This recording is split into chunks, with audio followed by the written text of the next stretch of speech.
Hello everyone, this is Preet Kamal and today we will be discussing about the subject details of VLSI, that is very large scale integration hardware description language. and जैसे कि हम last lecture में discuss कर रहे थे about the combinational circuits कि किस तरीके से हम बूलियन फंक्शंस को अपने कोड्स में कन्वर्ट कर सकते हैं।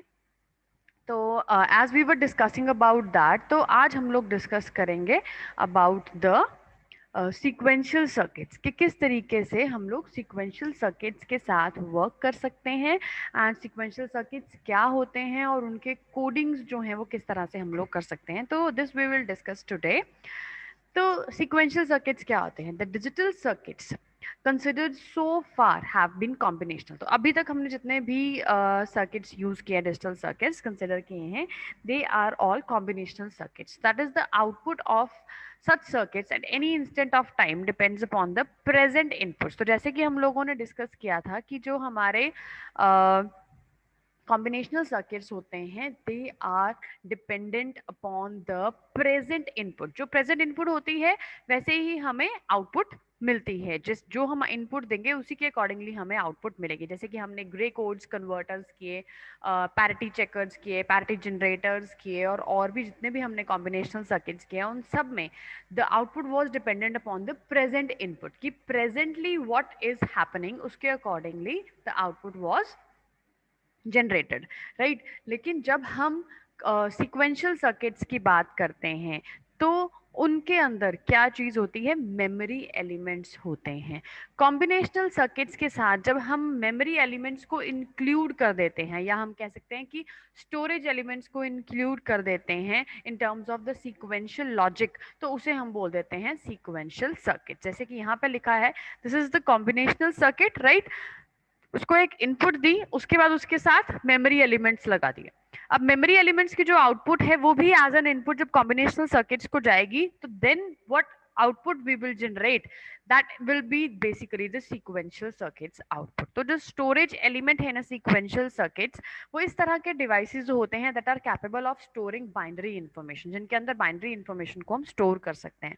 और जो इंफॉर्मेशन इनके अंदर स्टोर्ड होती है in these elements, it defines the state of the sequential circuits at any given time. तो वो क्या चीज बताती है? वो इंफॉर्मेशन जो उन एलिमेंट्स के अंदर स्टोर होती है वो बेसिकली क्या बताती है? सीक्वेंशियल सर्किट का स्टेट क्या है उस पर्टिकुलर टाइम पीरियड के ऊपर, वो उसके अंदर क्या चीज हो रही है। सो द सीक्वेंशियल सर्किट्स वो क्या करते हैं? They receive binary information from the external inputs. तो बाहर की इनपुट से वो क्या करते हैं?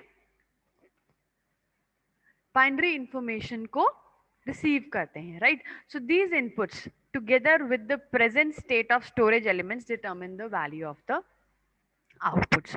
तो जब ये इनपुट्स को हम कंबाइन करते हैं कॉम्बिनेशनल सर्किट के अंदर present state of the storage elements के साथ, तो उनको कंबाइन करके हमारे पास जो आंसर मिलता है that is basically the output of the sequential circuits, right. तो ये जो ब्लॉक डायग्राम है ये क्या डेमोन्स्ट्रेट कर रहा है? The output of the sequential circuit at the function of the present inputs and the state of the storage elements. तो इन दोनों को मिला के, प्रेजेंट और प्रीवियस दोनों एलिमेंट्स को मिला के जो हमारी आउटपुट बनती है that actually becomes the sequential circuits output, right। तो it depends upon the present values and the past inputs, तो दोनों के ऊपर डिपेंड करती है। तो अगर हम एग्जांपल्स की बात करें तो हमारे पास जो सीक्वेंशियल सर्किट्स हैं उनकी एग्जांपल्स क्या हैं? Latches, flip flops, registers, counters, they are used extensively in the design of the digital systems, right. तो अगर हम कंपेयर करें कॉम्बिनेशनल और सीक्वेंशियल सर्किट्स को, तो वो कैसे होंगे? कॉम्बिनेशनल सर्किट्स में the output doesn't consider the previous states. Sequential circuits में प्रेजेंट और प्रीवियस दोनों इनपुट्स कंसिडर होते हैं। कॉम्बिनेशनल सर्किट्स में कोई मेमोरी एलिमेंट्स नहीं होते। सीक्वेंशियल सर्किट्स में मेमोरी एलिमेंट्स होते हैं ताकि वो past history of the inputs को स्टोर कर सकें। कॉम्बिनेशनल सर्किट्स में more hardware is required in such circuit, इस तरह के सर्किट्स में ज्यादा हार्डवेयर की रिक्वायरमेंट होती है। लेकिन जो सीक्वेंशियल सर्किट्स होते हैं उसमें less hardware is required in this circuits, right. The combinational circuits they can be easily design, sequential circuits थोड़े से डिफिकल्ट होते हैं कंपैरेटिवली।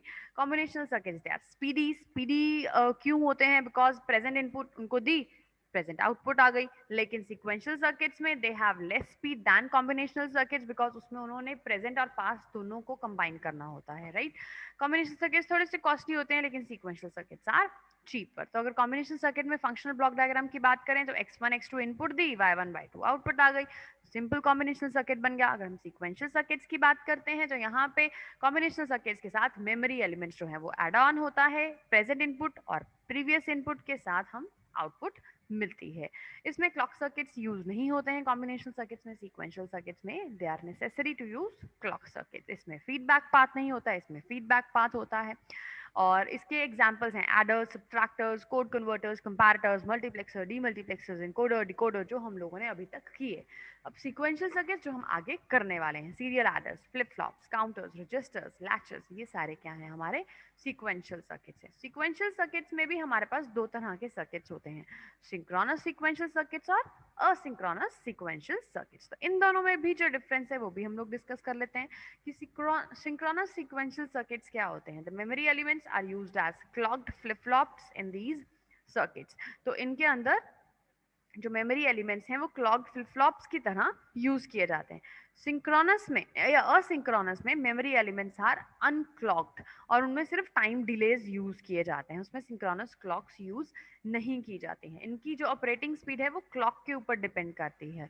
जो ऑपरेटिंग स्पीड ऑफ जो क्लॉक है वो टाइम डिलेज के ऊपर डिपेंड करती है। बट असिंक्रोनस जो होते हैं they are faster as compare to the synchronous circuits, right. ये मैं फास्ट क्यों करवा रही हूँ, because this you have already studied in your digital electronics. तो ये उसी चीज का पार्ट है, this you all have known, you are aware of all these things, so that is why I'm just quickly reviewing so that कि आप लोगों को ये चीज़ जो है एक बार आपके माइंड से निकल जाएगी। हम BHDL में भी यही चीज़ें यूज़ करने वाले हैं जो हमने डिजिटल इलेक्ट्रॉनिक्स में पढ़ी हैं ऑलरेडी, राइट।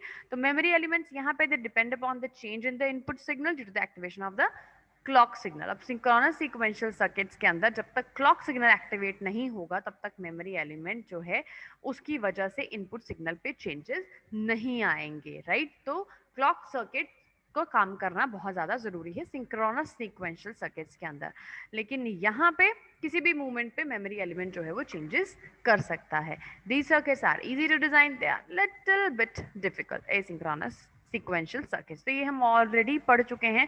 सिंक्रोनस में जैसे हम लोगों ने जब फ्लिप फ्लॉप्स डिजाइन करते हैं तो एक सिंक्रोनस फ्लिप फ्लॉप्स होते हैं, एक असिंक्रोनस होते हैं, राइट। तो फ्लिप फ्लॉप्स के अंदर क्या करते हैं, जब हम एक सिंगल क्लॉक साइकिल सारे फ्लिप फ्लॉप्स को प्रोवाइड कर देते हैं, राइट, तो वो बन गया सिंक्रोनस सर्किट। असिंक्रोनस क्या होता है, पहले की आउटपुट दूसरे की इनपुट, दूसरे की आउटपुट तीसरे की इनपुट, इस तरह से जब हमने कनेक्ट करना होता है तो उसे हम असिंक्रोनस सर्किट बोलते हैं, राइट, सीक्वेंशियल सर्किट। तो अब सीक्वेंशियल सर्किट्स की बात करें अगर, तो सबसे पहले हमारे पास जो टाइप आती है सीक्वेंशियल सर्किट्स की, दैट इज लैचेस। लैच क्या होता है, एक तरीके का टेम्पररी स्टोरेज डिवाइस होता है, राइट। तो इसके अंदर हम लोग क्या करते हैं, जो अगर हमने दो फॉर एग्जाम्पल नॉर गेट्स लगाए, दोनों को दो प्रेजेंट इनपुट्स दी ए और बी, एक को ए दी एक को बी दी, तो पहले की जो आउटपुट है वो दूसरे की इनपुट बन रही है और जो दूसरे की आउटपुट है वो पहले की इनपुट बन रही है। So these are working like memory elements, these are the present inputs और उसके accordingly we will be generating the output. So A and B are the inputs, Q and Q bar are the outputs. Q is the output of the first gate and Q bar is the output of the second gate, वो उसका complementary होगा, right. तो अगर one ए की value 1 है और B की value 0 है, ए की वैल्यू 1 है और क्यू की वैल्यू 0 है, तो क्यू बार की वैल्यू क्या होगी, 1 होगी। तो ये 1 1 इधर चला जाएगा, इसकी वैल्यू 0 आ जाएगी। तो इस तरीके से आपका जो नॉर गेट है वो एक लैच की तरह वर्क करेगा। So this is a simple latch. Then after हम लोग आर एस लैच जो है वो भी बना सकते हैं, जिसमें ए की जगह पे आर इनपुट लगा देंगे, बी की जगह पे एस इनपुट लगा देंगे। So this circuit is known as the transparent latch because output comes immediately and input states are latched, right। तो इसकी वजह से क्या होगा, ट्रांसपेरेंट लैच बन जाएगा, तो इमीडिएटली आपकी आउटपुट आपको मिल जाएगी। तो एसआर लैच भी सिंपल फॉर्मेट है, ये हम लोग ऑलरेडी पढ़ चुके हैं। नैन गेट लैच हम लोग बना रहे हैं, आर हम एक नैन गेट को दे रहे हैं N1 को, एस दे रहे हैं N2 को। जो एस की आउटपुट है वो एन की इनपुट बन रही है, जो एन की आउटपुट N1 की आउटपुट है वो N2 की इनपुट बन रही है, राइट। तो this becomes the cross coupled NAND gate SR latch, right. तो इसके अंदर क्या चीज हो रही है, एसआर की वैल्यूज हैं, डिफरेंट डिफरेंट कॉम्बिनेशंस है हमारे पास, 0 0 0 1 1 0 1 1, लेकिन ये आउटपुट क्या आएगी, that will depend upon the value of Q. Q की वैल्यू क्या है उसके ऊपर डिपेंड करेगी, क्यू और क्यू बार हमें आउटपुट पे मिल जाएगा। तो according to the value of Q the state will be declared, कि स्टेट जो है वो कैसे होगी, राइट। तो अगर हम यहाँ पे एस आर की वैल्यू जो है वो 0 0 यहाँ पे मेंशन कर रहे हैं, तो let's start at when the case 1 is S0 R0, ये हम ऑलरेडी पढ़ चुके हैं। अगर नैंड गेट की प्रॉपर्टी क्या है, that when of the input is 0 तो output will always be 1। NAND gate क्या करता है, मल्टीप्लीकेशन और उसका बार, राइट, मल्टीप्लीकेशन का बार। अगर 0 के साथ कोई भी चीज मल्टीप्लाई करोगे, चाहे 0 करो चाहे 1 करो, आउटपुट क्या आएगी 0, और 0 का बार क्या होता है 1। दैट मीन्स कि अगर R और S की वैल्यू 0 0 है तो नैंड गेट की प्रॉपर्टी की वजह से आपके आउटपुट पे क्या मिलेगा हमें 1। तो Q भी 1 है, Q बार भी 1 होगा, लेकिन that is not possible because Q और Q बार दोनों ऑपोजिट रिलेशनशिप में हैं। तो इस स्टेट को हम अवॉइडेड स्टेट बोलते हैं, या इनवैलिड या इनडिटरमाइंड स्टेट बोलते हैं, कि इस स्टेट को जिस टाइम पे इसकी वैल्यू 0 0 है उस स्टेट को हम लोग डिफाइन नहीं कर सकते हैं, because this can not be like this, it can not work like this. तो let's move on to next state. तो it is an invalid state 0 0 वाली, ठीक है। when s is equals to 0 and r is equals to 1, तो for example जो previous states हैं वो 1 1 ही हैं, राइट। तो यहाँ पे क्या हुआ, r की वैल्यू 1 है, s की वैल्यू 0 है। तो अब क्या होगा, s की वैल्यू 0 है और यहाँ पीछे से हमें क्या मिल रहा है, एग्जाम्पल ले रहे हैं, any of the inputs is 0 तो आउटपुट विल बी 1। अब ये 0 है तो इसकी आउटपुट 1 रहेगी, ये 1 रहेगी तो ये 1 1 की वजह से क्या बन जाएगा 0 बन जाएगा। अब 0 आ गया यहाँ पे, 1 आ गया यहाँ पे, 1 1 की आउटपुट 0 और 0 0 की output 1. So that means Q will be equal to 0 and Q bar will be equal to 1. So that means in this case when S is equals to 0 and R is equals to 1, so क्या हुआ, R का मतलब है reset, S का मतलब है set। तो जब सेट की वैल्यू 0 है और रीसेट की वैल्यू 1 है तो इसका मतलब आपका सर्किट जो है वो रीसेट स्टेट में आ गया। रीसेट की वैल्यू 1 है, रीसेट स्टेट में आ गया तो output Q will be equal to 0 and Q bar will be equal to 1। Third case लेते हैं, थर्ड केस में क्या हो रहा है, S is equals to 1 and R is equals to 0, opposite case ले लिया। अब जब एक इनपुट 0 है तो आउटपुट विल बी 1, यहाँ पे 0 है तो यहाँ पे 1 आ जाएगा, यहाँ पे 1 आ जाएगा तो S 1 है, इधर भी 1 है, 1 1 की आउटपुट 0, इधर 0 आ गया, ये 0 0 के साथ मिला, ये आउटपुट 1 आ गई और ये आउटपुट आ गई 0। इसका मतलब क्या हुआ, रीसेट की वैल्यू 0 और सेट की वैल्यू 1 है तो आपका सर्किट सेट स्टेट में आ जाएगा। सेट की वैल्यू 1 है तो Q will be equal to 1 and Q bar will be equal to 0।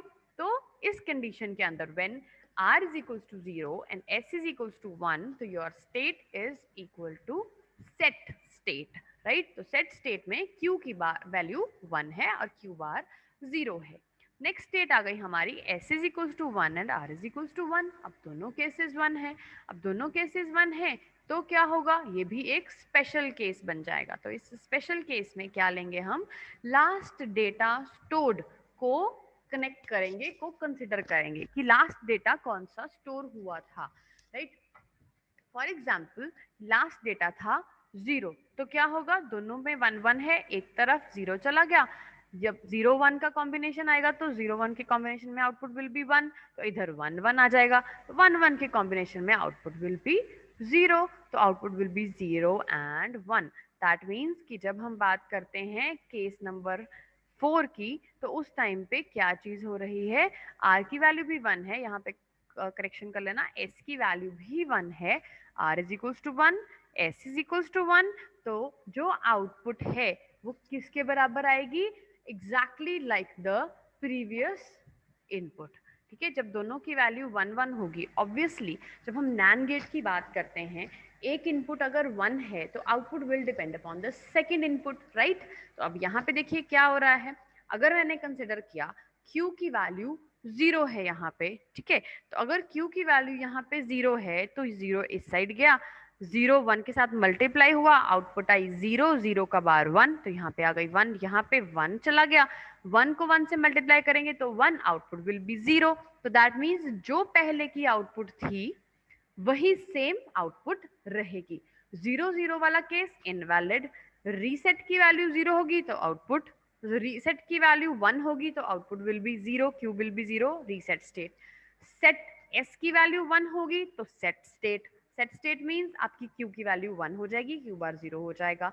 जब हम 1 1 का केस ले रहे हैं तो उस टाइम पे क्या चीज हो रही है, जो भी 1 1 के केस में जो भी आप प्रीवियस इनपुट होगी वही कंटिन्यू करेगी। अगर आप 0 लोगे तो 0 कंटिन्यू करेगा, अगर आप यहाँ पे 1 था पहले तो 1 1 के केस में 1 विल कंटिन्यू। तो जैसे आपने देखा यहाँ पे अगर 1 है तो ये 1 इधर चला गया, 1 को 1 से मल्टीप्लाई किया 1, 1 का बार 0, यहाँ पे आउटपुट आ गई 0, यहाँ पे 0 इधर चला गया, 1 को 0 से मल्टीप्लाई किया 0 बार 1, यहाँ पे आ गया 1। तो दैट मीन्स पहले भी 1 था, अब दोबारा से भी 1 आ गया। जो हम अगर यहाँ पे पहले 0 था तो दोबारा से भी यहाँ पे 0 आ गया। दैट मीन्स 1 1 का केस जो है वो कौन सा केस है, नो चेंज का केस है। दैट मीन्स कि जो भी प्रीवियस आउटपुट होगी वही आपकी प्रीवियस जो भी आउटपुट होगी वही आपकी दोबारा से आउटपुट बन जाएगी। सो एस आर 0 0 0 1 1 0 1 1 दोनों के केस में क्या चीज हो रही है, अगर आप नैंड गेट से इनको बना रहे हो तो what is happening here is invalid case है 0 0 पे, रीसेट के 1 पे 0, सेट के 1 पे 1 और 1 1 पे no change. So this will be the state of SR latch. इसी तरह से जब हम नैन गेट के साथ इसको परफॉर्म करेंगे तो इसी तरह से हम लोगों ने क्या करना है, सारे केसेस को लेके देखना है 0 0 0 1 1 0 1 1। अब नैन गेट आप लोगों को पता है किस तरह से वर्क करता है, इट वर्क्स लाइक ऑपोजिट, कि अगर यहाँ पे इनपुट्स जो हैं हमारी 1 0 राइट, तो अगर आपकी एक भी इनपुट जो है वो 0 है तो आपकी आउटपुट क्या बनेगी, 0 प्लस 1 इज इक्वल्स टू 1 बार 0। अगर एक भी इनपुट 1 है तो आपकी आउटपुट जो है वो 0 रहेगी, राइट। तो इस तरह के इसकी जो आउटपुट्स हैं वो ऑपोजिट हो जाएंगी, कि जब सेट की वैल्यू 1 है तो output will be set, when s is equals to 1 r is equals to 1, तो क्या चीज हो रही है, सेट की वैल्यू 1 है, यहाँ पे प्रीवियस इनपुट फॉर एग्जांपल 0 थी तो यहाँ पे क्या आ गया 0 0 1 क्या बना, 0 1 क्या बना 0, 0 प्लस 1 इज 1, 1 का बार 0, यहाँ पे 0 आ गया, यहाँ भी 0 गया, 0 1 0 प्लस 1 1, 1 का बार 0, यहाँ भी 0 यहाँ भी 0। इसका मतलब नैन गेट के केस में क्या हो रहा है, जब आप नैन गेट से लैच बना रहे हो 0 0 वाला केस इनवैलिड है, 1 1 वाला केस नो चेंज है।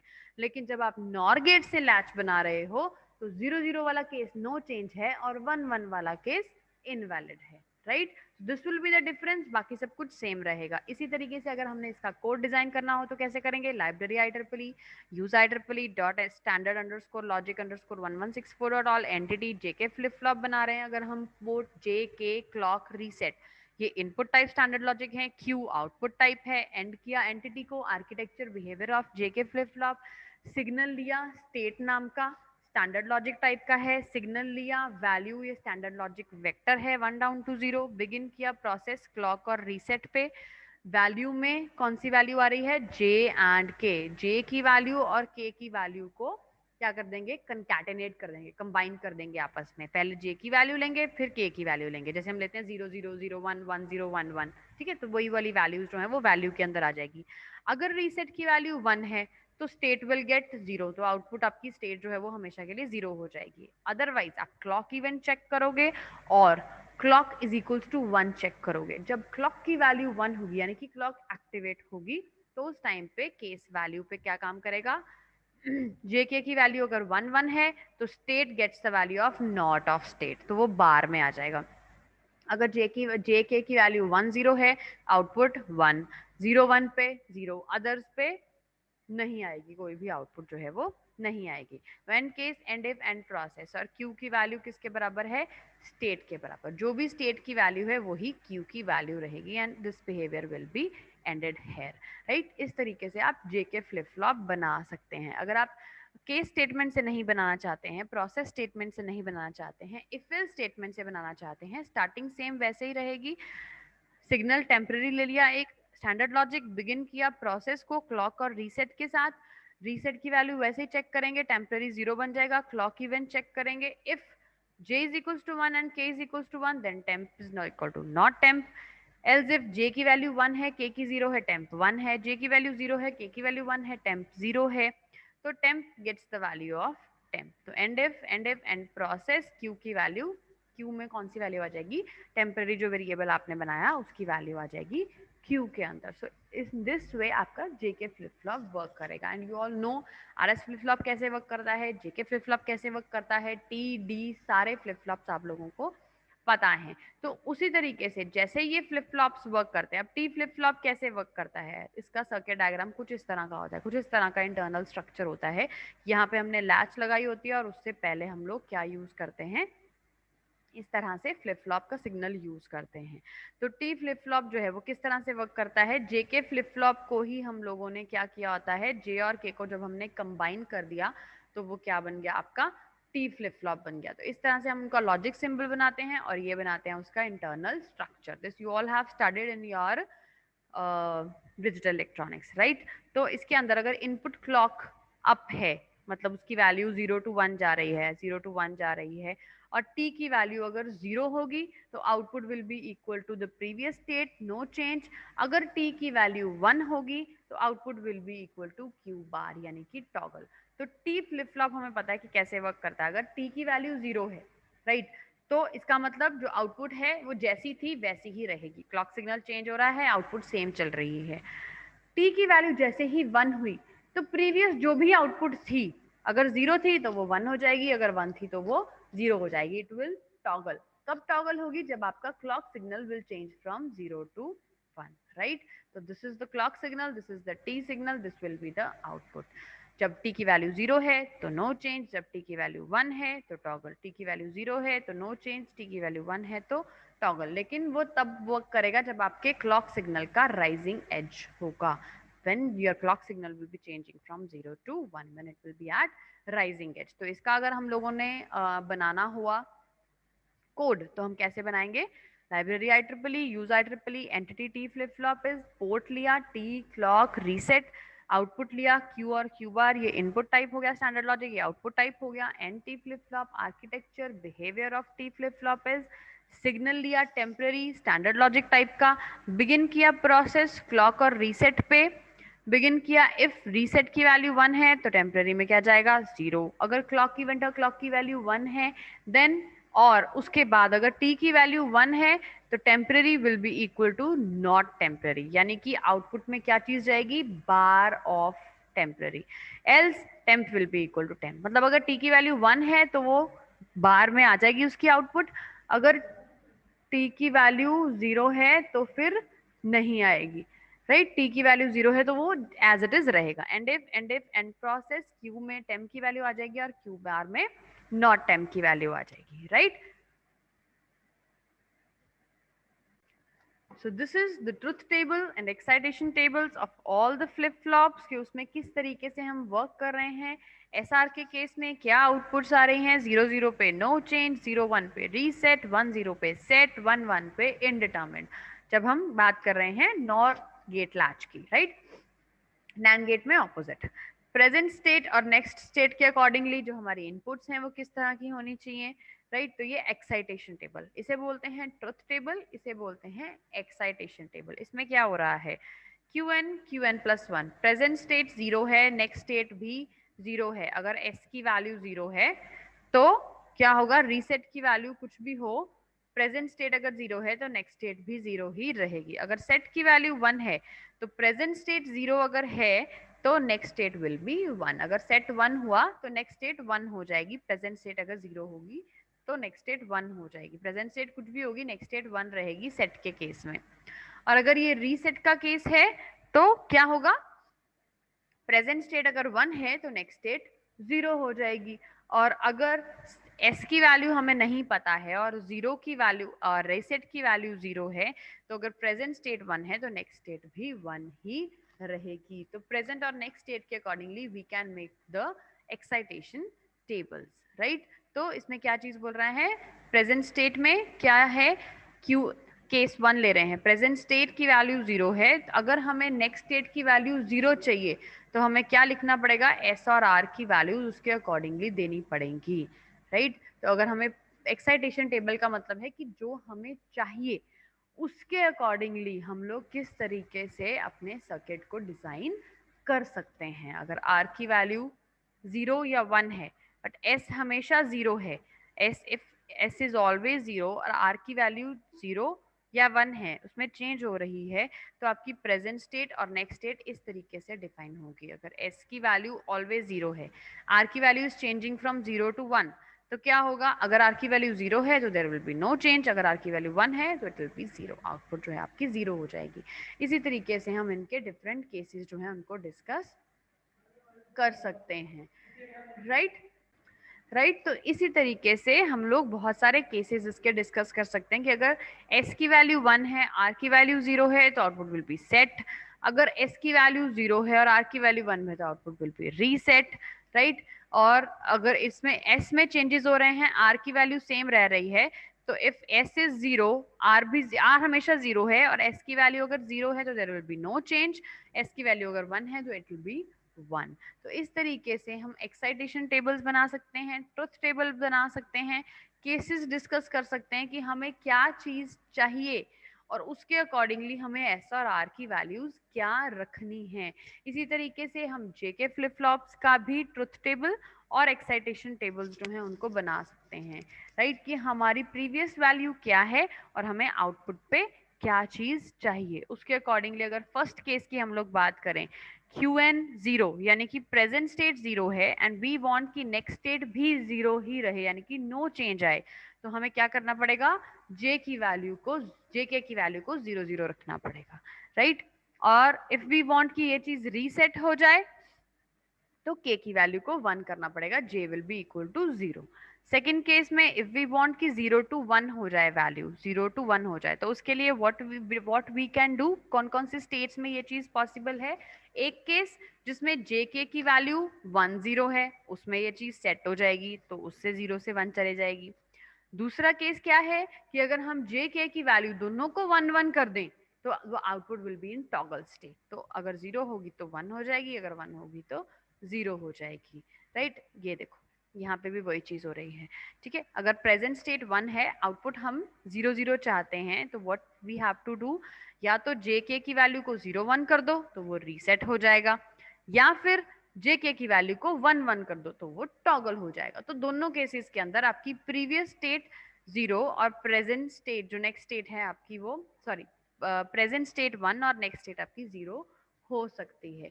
तो नेक्स्ट केसेस में भी हम लोग यही चीज जो है उसको परफॉर्म कर सकते हैं। तो केस 1 में क्या किया, 0 0 अगर चाहिए तो 0x कर दो, 0 1 चाहिए तो 1x कर दो, 1 0 चाहिए तो x1। x1 का मतलब, x का क्या मतलब है, चाहे इसकी वैल्यू 0 हो चाहे इसकी वैल्यू 1 हो, तो आउटपुट विल बी 0। 0 1 के केस में चाहे इसकी वैल्यू 0 हो k की, चाहे इसकी वैल्यू 1 हो, अगर j की वैल्यू 1 है तो आउटपुट 1 ही आएगी, राइट। तो इसी तरीके से j की वैल्यू चाहे 0 हो चाहे 1 हो, अगर k 1 है तो आउटपुट विल बी 0। j की वैल्यू चाहे 1 हो चाहे 0 हो, अगर k 0 है तो आउटपुट विल बी 1। तो इस तरीके से we can draw and make the truth tables and the excitation tables for JK flip flops, for SR flip flops। D flip flop हमें पता सबसे सिंपल होता है, अगर इसकी इनपुट 0 है तो आउटपुट 0 होगी, अगर आउट इनपुट 1 है तो आउटपुट 1 रहेगी, राइट। इसके लिए भी हम अपना एक्साइटेशन टेबल जो है वो बना सकते हैं। So this you have to make, how you will make the excitation of D and T flip flops, ये हम लोग ऑलरेडी डिस्कस कर चुके हैं। तो इनको हम लोग क्या कर सकते हैं, अपने अकॉर्डिंगली डिजाइन कर सकते हैं हर एक फ्लिप फ्लॉप को, and we can make the VHDL code for all of these things, right? So this was all about today. I wish it is all clear to you. If still there will be any doubts, we will be taking them live. Till then, take care and bye bye.